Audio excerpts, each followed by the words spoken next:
Hello and welcome to the webinar on how to use creative captioning. So as you can see, I've got the presentation ready.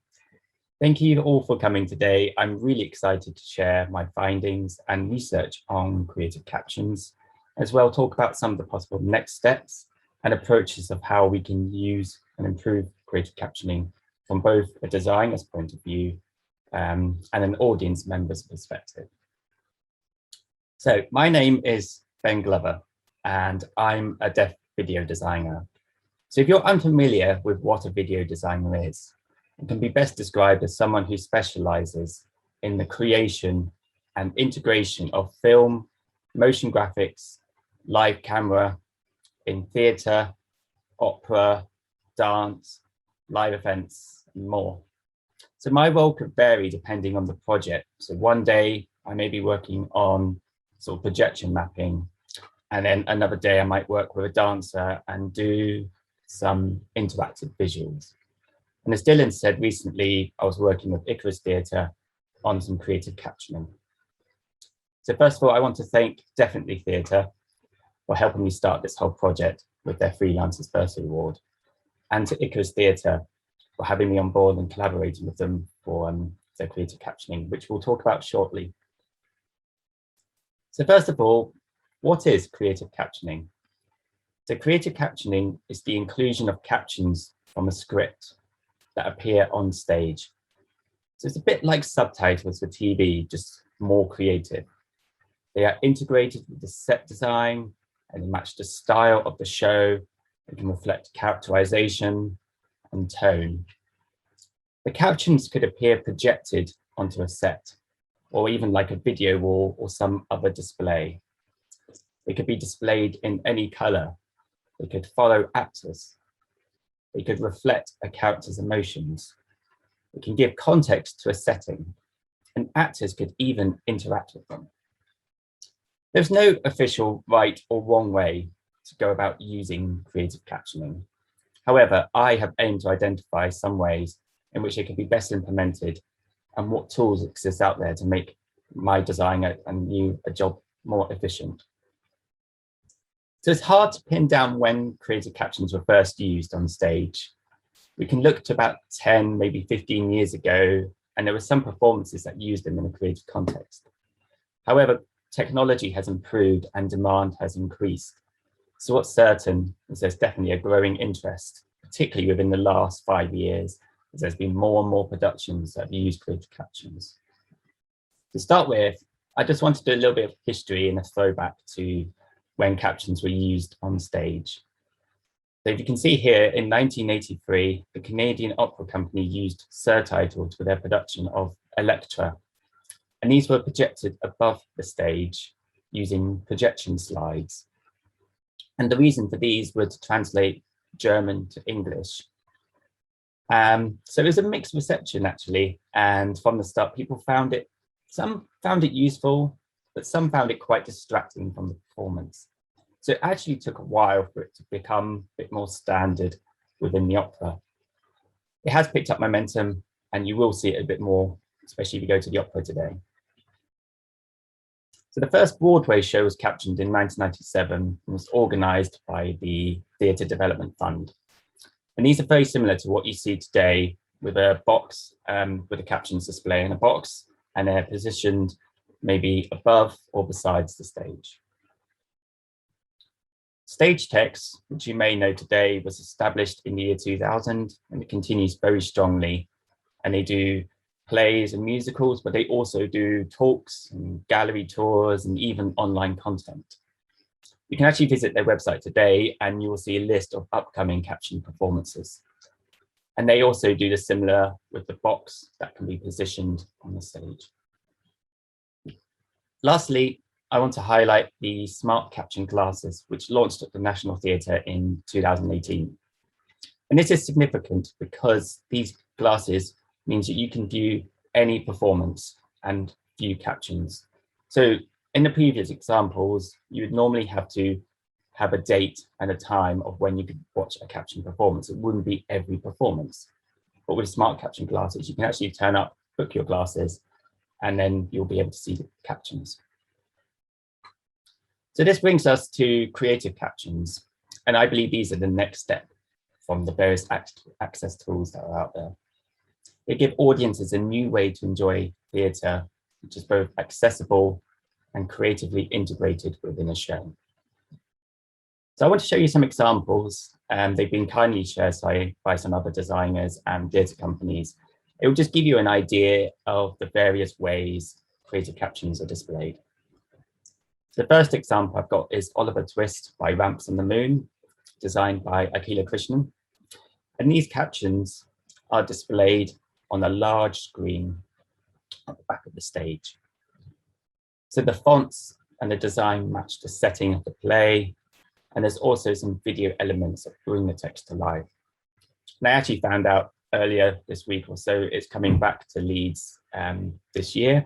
I believe it will be online, so do check that out. The next one I have is The Shape of Pain, directed by Rachel Bagshaw, with the captions by Joshua Farrer. And these captions are very much integrated within the play. The captions vary in size and scale. There's a lot of animations and position, and they're positioned quite wide on the stage, so it's quite immersive. And lastly, The Tin Soldier by Birds of Paradise, and the captions by Lewis Den Hertog.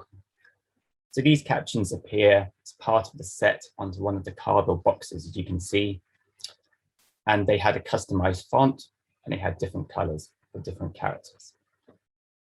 So these examples are only a small sample of many fantastic examples out there. There are many different approaches and styles and lots of variations. I'll dive into a little bit more detail about my own use with Icarus Theatre. But first, I want to talk a little bit more about how to actually make the captions and what tools are out there. So one of the challenges at the moment is there isn't really a tool or a system out there built for creative captions. Additionally, in order to be creative, it's quite difficult for something to exist that can fit everything in. So the inclusion of creative captions is actually a time-consuming and delicate process. So there are some approaches you can take already, and I've got some guidelines that will help make that job just a little bit easier for everyone involved. So I've had some interviews with a variety of creatives who've had experience, plus my own. So we're not going to dive too deep into the software today, because this isn't a tutorial. I'm going to highlight some of the software and programs you can use. So if you do want to find out a little bit more about these, just feel free to contact me afterwards. I'll have my email and my website, so I'll be more than happy to sort of discuss that with you. So the first software I want to highlight is QLab. QLab is quite widely used within the theatre. It can be used for lighting, it can be used for sound, and you can also use it for video. So this software is good, and I've got an example here with just what it looks like. So you can do video mapping, which is very important for placing captions on stage. So you can choose where you want with a video projector. You can have multiple surfaces, meaning you don't have to just stick to one place, but you can have several places within a stage, on the set, or maybe on the side, or even on an actor. It's a queue-based system, which means you can set and program how you want your captions to appear. And then you trigger it just pressing a button, and it'll go to the next queue. And this is useful for captions because you want to be able to keep in time to the script and the dialogue. Now, QLab comes with video and text playback, as well as images. So the text option is very useful here because it allows you to input your own text. You can set the font, the color, and the size. You can also do some simple animation. So you could fade in, fade out, you could cut, you could swipe in and swipe out. So if you've used QLab before, you know that it can be quite a daunting task, having to create hundreds of cues, but the ability to edit text within the software is actually a really useful one. You could use video animations or images, as I mentioned, and import those into QLab. However, this would be a much longer process because you would have to design those first and then load them into QLab. but you do get a lot more creative freedom. So it's a balance. So if you are planning to use QLab, they do have a really good example on their website, and it's a QLab cookbook, and they have a subtitles example, which shows how you can have a text document, such as a script, and it will automatically generate the cues for you. So I have a link, and again, you'll get that at the end. So QLab also has daily licenses, and that's really useful. So you can just pay for the day or pay for a set number of days. So you're not limited to a year or a month, which can be quite costly. The disadvantages of QLab are the text animations are quite limited, as I mentioned. You do have to understand how to use QLab. Fortunately, there's a lot of resources out there, and it is Mac only. So if you don't have a Mac, well, the next software may be useful for you. So Isadora, like QLab, is primarily built for live shows. And I'll just show you here again. We've got a little window here, so it looks quite similar. It includes video mapping, just like QLab. It's a queue-based system. There's video and text playback and images, so again, quite similar to QLab. But what Isadora has is it has real-time and interactive content. So this is very useful for considering creative captions. Essentially, you could have your script saved as a text document, and you could use Isadora to read and display the captions from that document. This means rather than having to build hundreds, if not thousands of cues for one play, you could just read a file and a script, and you could change that script, and it won't affect your queuing or your programming. It will just read that script. And also on it's on Windows and Mac, so there's a bit of both. Now, with Isadora, there is quite a deep learning curve to how to use the software, and it's not as widely supported. So you may find some more stumbling blocks on how to set these things up. And again, if you do want to contact me and have any help with Isadora, I'm more than happy to go through that with you. Next, I want to talk about media servers. So as I mentioned, captions could be created as video or image files.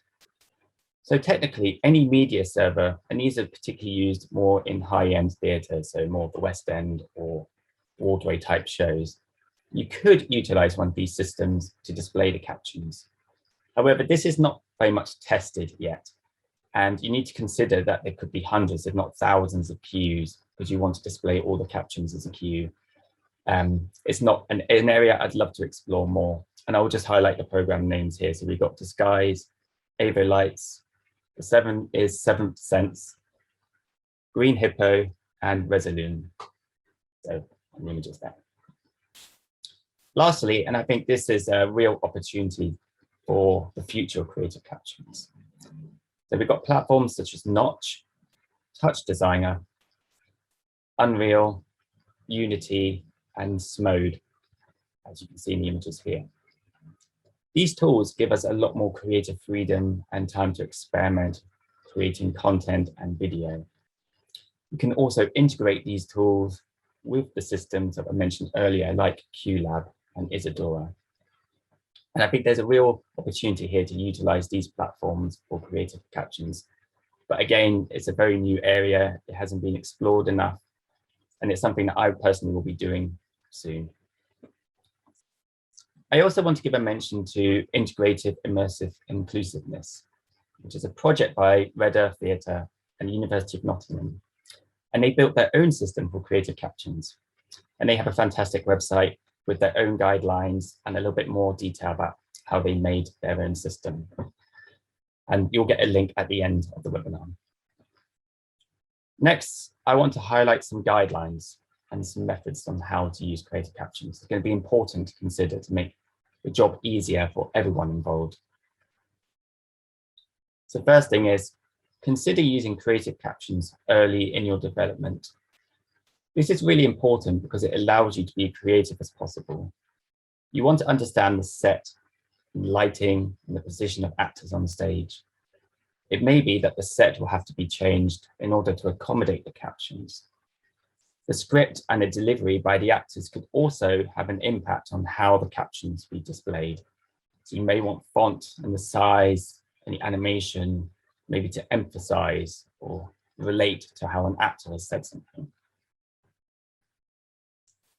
Include a dev creative consultant from the start. So when you're using creative captions, I really recommend that you do test and get feedback from your target audience. It's actually debatable whether captions are just for deaf or hard of hearing audiences, because I believe hearing audiences can enjoy them too.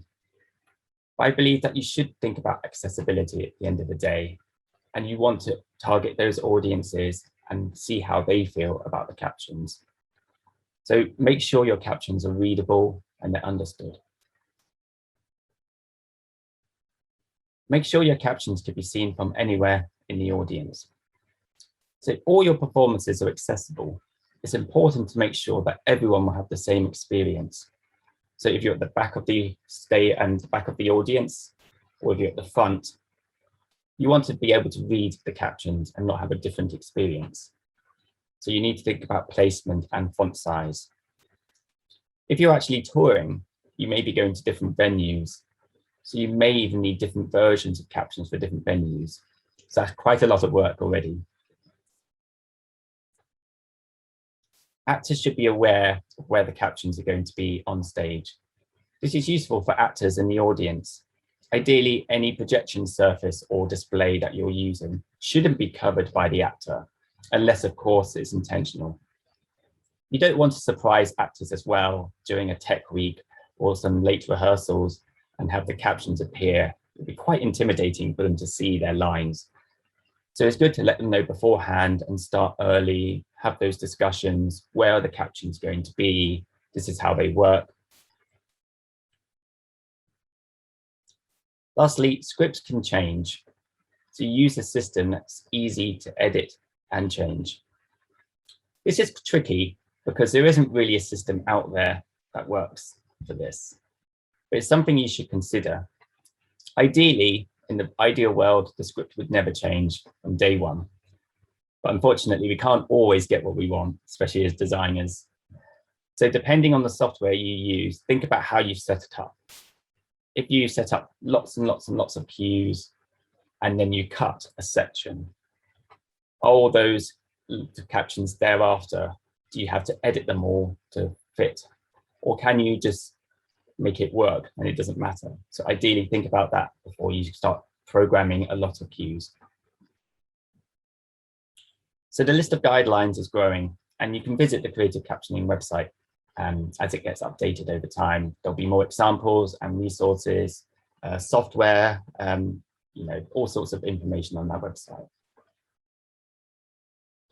So last month, I collaborated with Icarus Theatre Collective on a research and development project to explore how to integrate creative captions into their production of The Lesson by Eugene Ionesco. So this R&D, as Dylan mentioned, was 2 weeks, and we had a week off in the middle in order to give me any time to make any adjustments based on the feedback that we got. And that was really lovely to have that time off. That's not normally a luxury that I get. So I just got an image here, and I'll just talk a bit more. So the project was a real opportunity to explore different systems, different styles of captions, and we had feedback from a deaf and hard of hearing audience to help us create the captions work for them. We already had a set built and designed that was based on discussions that we all had prior to meeting in the theatre. But it wasn't actually tested until we got to this venue and we had a projector. So during the first week, I went with 2 platforms, QLab and Notch, which we mentioned earlier. I was very keen to experiment with Notch. It's a real-time system, and I felt like there may be some real opportunities. But as we got working with it, we realized it would either become a Notch project and really learning that system, or if we did QLab, we could really focus on the actual style and display of captions. So in the end, we decided to use QLab. In future, I will do Notch. So the first exercise was to figure out, where do we want our captions on the stage, and what font size would be suitable? This would help so that we could break down the script and figure out where the cue points for the script would be. we decided to have two types of captions. We call them A and B. So A was for captions that were more detailed in design and animation. Maybe they were when we wanted to emphasize something. These were video cues, so maybe we incorporated some motion graphics as well. The B captions were for ones that were more simplified.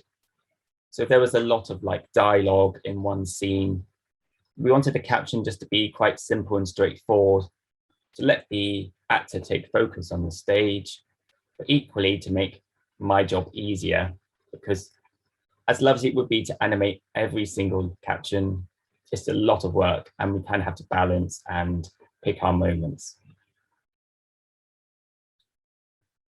The next image I want to show you, and I'll just bring up a little pointer. Let's see. Okay. So if you can see here, we have two areas on the set where we have the captions. So hopefully that will come up for you. So once we decided, we then set up a display with some projection mapping on those two areas, as I mentioned. And we displayed the captions line by line. And we just went through it and just see what happens. At this point, it was quite clear, yeah, we need to break the lines down and have like less and like in a sense of less words per line, and then a cue point for the next caption to appear. We had this idea then to break the captions down into three parts. So we had top, a middle, and a bottom. So if I will show you in the pointer again, if we had the top, maybe the first two lines, and then the middle were the second two lines, and then the bottom was the last two lines. What we could do was then project the caption onto the top part, and then the middle part, and by the time it reached the bottom part, the top part would start fading and we could go back to the top part. This was so that you could have more time to read the caption and it wouldn't get too fast and you wouldn't miss out. This was quite a lot of experimentation, and we did change and we did look at timings for this. We also wanted to test different fonts for different characters and different placements of captions for each character.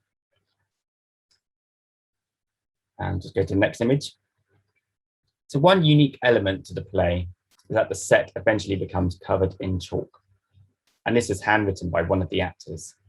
So this presented an opportunity for the actor to interact with the captions, linking his own handwritten parts with the caption parts. For example, we tested taking out some of the words and letting the handwriting continue to the end of the sentence. So in this example, I'm not sure if you can see it, but the caption on the left side says Paris is now the chief town of, and then the professor to the right says France. So at the end of the first week, we invited an audience and filmed our progress so far on the production to gain some feedback. After the first week, we were really pleased to see that the majority of people found the captions to be fully accessible or good, which meant we were on the right track. So I'll just read it out to you.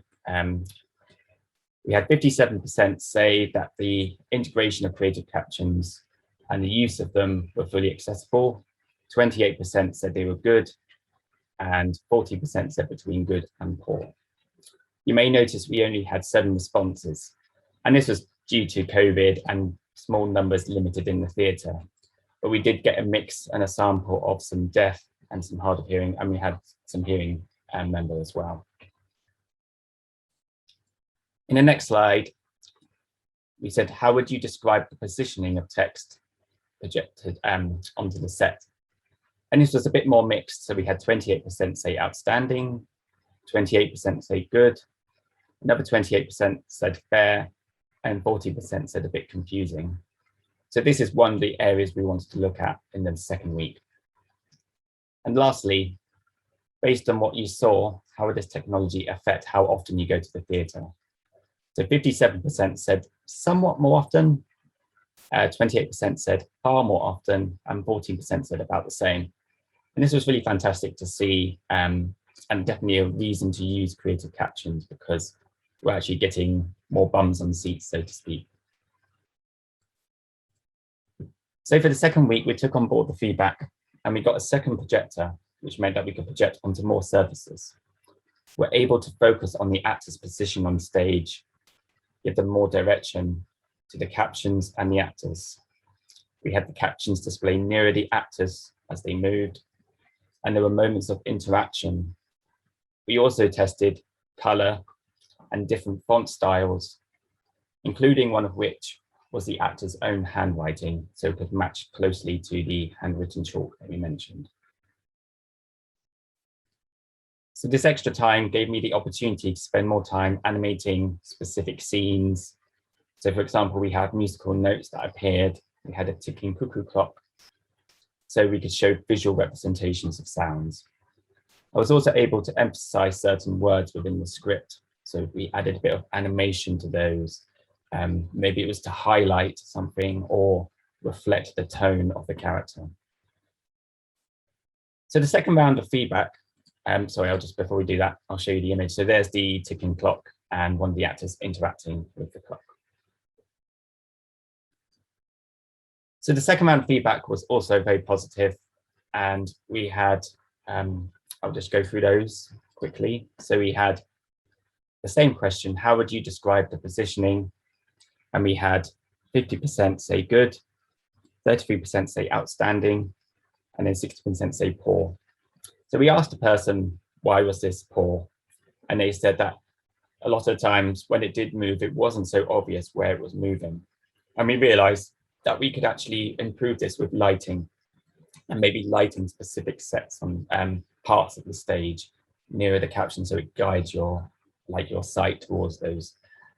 We didn't do the R&D with any specific lighting design, just had a general lighting. So this is something that we'll look into next time we develop it. Secondly, how easy was it to follow which character was speaking during the first half? And we had 83% say good and 60% say outstanding. So that was definitely something we were pleased that worked well with the audience. And lastly, how would this technology affect how often you go to the theatre if it were readily available? And we had 57% say far more often, 28% say somewhat more often, and 40% say about the same. So again, it's another example, and this was I think we only had one member from both weeks, so there was some new people in this second week, and it was lovely to see that there was definitely interest in that. So while every production you work on will be different, they're all things that we can learn from our own creative captioning projects. And I've got some quotes by the audience. So they love the chalk and projection merge. It was really brilliant, and the creative access was great. Well done. The animation works really well for engaging all audience members, not just those who need closed captions. And then what could we still improve? So the visual and leading the audience's eye line could be better, so less likely to get dropped into a pothole getting lost. And as I mentioned, that's something that we would look with lighting and a little bit more direction. And the bulk of captioning was slightly over to the left, it could be more central. And this is something we definitely do, even increase the set size so the font can be bigger and more readable. I think that was partly because we started with the left side and it was easier to continue with that rather than move everything around. So I also want to mention that we did have some online viewings and we got some wonderful feedback from there. I've not included it today as it was quite a different sort of feedback, as it was more watching a video of the performance. So while that feedback is really valuable, it was a bit different in terms of what people were saying they noticed in terms of like the font sizes or the color, which couldn't be replicated from the theatre. So the quality wasn't the same. So for me, from this whole project, I learned that you must make sure that the director understands your needs and expectations and vice versa. It's better to settle on a design choice early on and stick to it without changing. Designing and programming captions is a long and cumbersome process. And the last thing you want is to suddenly have to change your design during Tech Week. So why should you use creative captions? I've got some points here. So with creative captions, every performance is captioned. It's more than access. The captions become part of the show. And lastly, it opens your work to deaf and hard of hearing audiences. And when creative captions are used correctly, they can be part of the performance. So with lighting, sound, and video, the whole is greater than the sum of its parts. So thank you for listening. We're going to take a short 5-minute break, so please stay around for Q&A afterwards. And in the meantime, Dylan will post some links to the things I've mentioned today, and along with my email address and some social media details, so you can reach me at any time. Thank you. Whilst we're just waiting for some questions to come through, Ben, I was thinking a good general one might be, how would people who want to involve creative captioning in their process, how would they go about starting that? Yeah, so it's quite a tricky one. The best way would be to sort of, if you're a director or a producer, make sure you have that decision early on. If you're going to start doing it, make sure you know that's definitely what you're going to do for your production. Also, you can contact video designers out there. You can contact other creatives such as myself. If you go on the Creative Captioning website, I've got a list of other examples and other designers. So there's people that you can reach if you want to use it.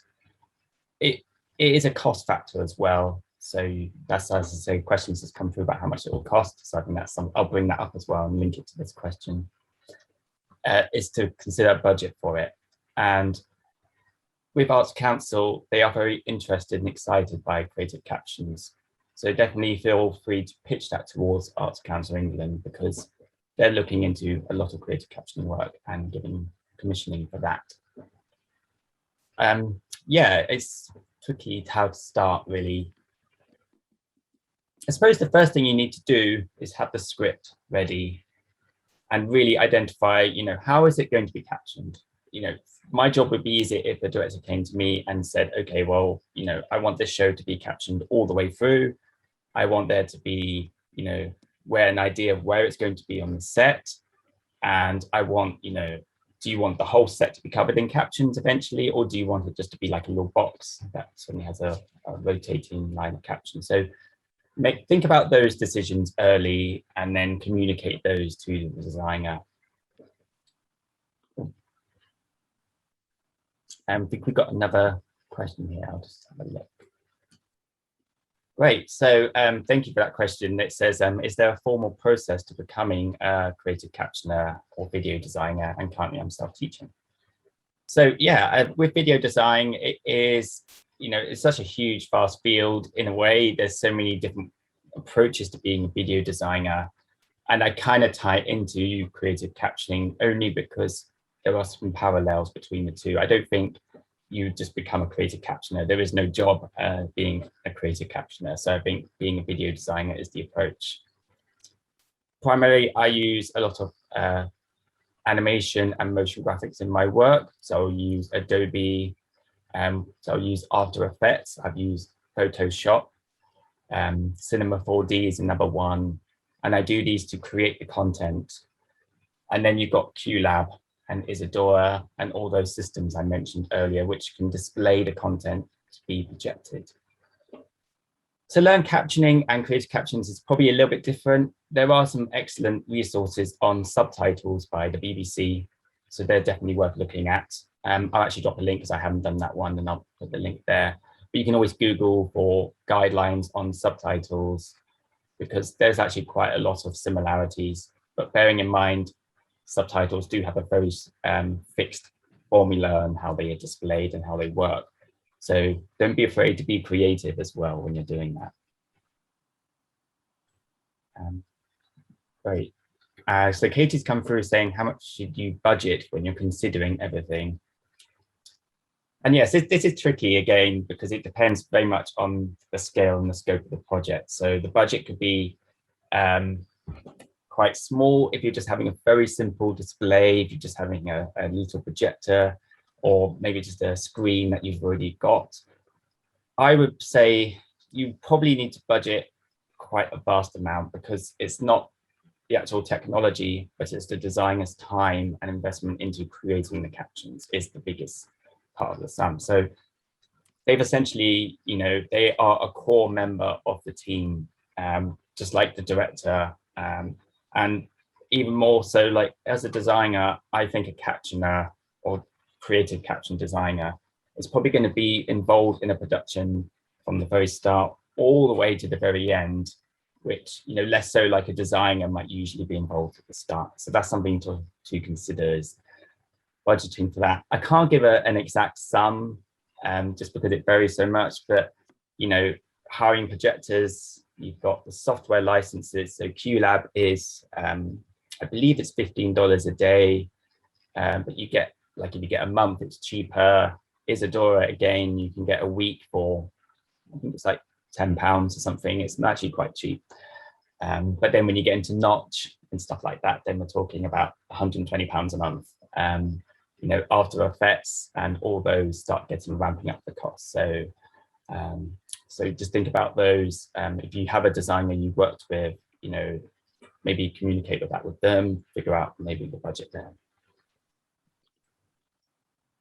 Great. So how does creative captions integrate with audio description? So do you need to work with a video designer as well as someone else for audio description? It's a very good question. Thank you, Caitlin, for sending that in. So we haven't actually explored audio description much, even during our R&D. So I can't really give a clear answer on that, but that's definitely something that is worth considering. As part of my research, I've very much focused onto the design captions and creative captions. So I haven't really explored any more of any other accessible platforms. We did have another question in one of our feedbacks about fonts for dyslexic people as well. And that was a very good point that was brought up. So again, these are probably things that, maybe I will update on the website as the project evolves over time, and probably link in any other sort of access resources or anything like that. But anyway, sorry, to go back to your question, I would probably say that as a video designer and for the audio description, are probably two different roles, because the video designer probably will focus on the captions. But they should collaborate whenever possible, because it's always the best way to work together is, to be really open and clear and communicate with each other. We've got another question from Rhiannon saying, are there any specific things that helped to make creative captions easier to see and project onto? What type of set, what material to project onto, and what colors to use? So ideally with that, we've got, as you saw in our example, we had a black set and we were projecting white text. And actually that's not the actual optimal way of projecting. The best sort of surfaces to project onto are sort of a gray or a white. You want your materials not to be reflective. You don't want shiny material. If you have like no glass, no mirrors, because you just won't see the light projected onto it. You need sort of a matte surface, if that makes sense. You could also use a scrim. So that's sort of like a semi-transparent material, a little bit like a fabric. And there's some really excellent scrims out there. So that's SCRIM. And I think there's one called Hollow Gauze. So HOLOGAUZE. And that's a lovely material you project onto. So you could actually have some depth to projection surfaces, and maybe display your captions in a real interesting way. For colors, again, that very much depends. So if you're projecting onto black, really you want a very bright color like a white, or maybe like a sort of bright neon color, but it will still appear a bit dim. You won't see much color in that. But if you're projecting onto a white surface or a gray surface, your colors will appear more prominent. So these are things that a lot of video designers will know already. So DL Williams says, do you have any recommendations for software for captioning videos rather than productions? And have you considered experimenting with a mixture of live theatre and online with the aim of fully producing a show online? So for captioning videos, I've actually just used YouTube myself. I find it's quite easy just to upload a video to YouTube, and then they've got a very good captioning platform on there. It's built into YouTube, so that is like not creative. It's just the access, the CC option, but it is very simple. I don't know many platforms out there off the top of my head of like for subtitles. I know that you can use like Final Cut Pro, you can use After Effects, which I've mentioned, Premiere as well, and you can implement your own subtitles, and there are plugins as well you can purchase, and they will do subtitles for you. So I have a plugin for After Effects that allows me to essentially take a script or a block of text and just convert it into a friendly way of subtitles. I can adjust the timing, and the After Effects one is good because you can then be creative with those. So again, going to the hybrid idea of live theatre and online, this, yeah, definitely I am looking into this. In September, I have a digital artist residency, which if you follow me online, I will be promoting. And through that, I'm going to be looking at creative subtitles. So away from creative captioning, it's going to be creative subtitles and the display of text in online content and how that can be, you know, linked with the video or the sound, like a response to sound. And I love the idea of the hybrid as well. So the theatre online and that sort of concept, I think could be really useful. I think I noticed in the feedback from our second week, a lot of people said the captions were too small and not very visible when they were watching the video of our recording. So that's definitely something to address. And if we were going to make the piece primarily for online or a mixture, then we would do some way of having whatever was projected creatively appear on the video. So that's something, if that makes sense. And then Camilla says, have you ever used free software, i.e. OBS, for playing the captions? So OBS, yes, I have used Open Broadcaster Studio, which is what OBS stands for.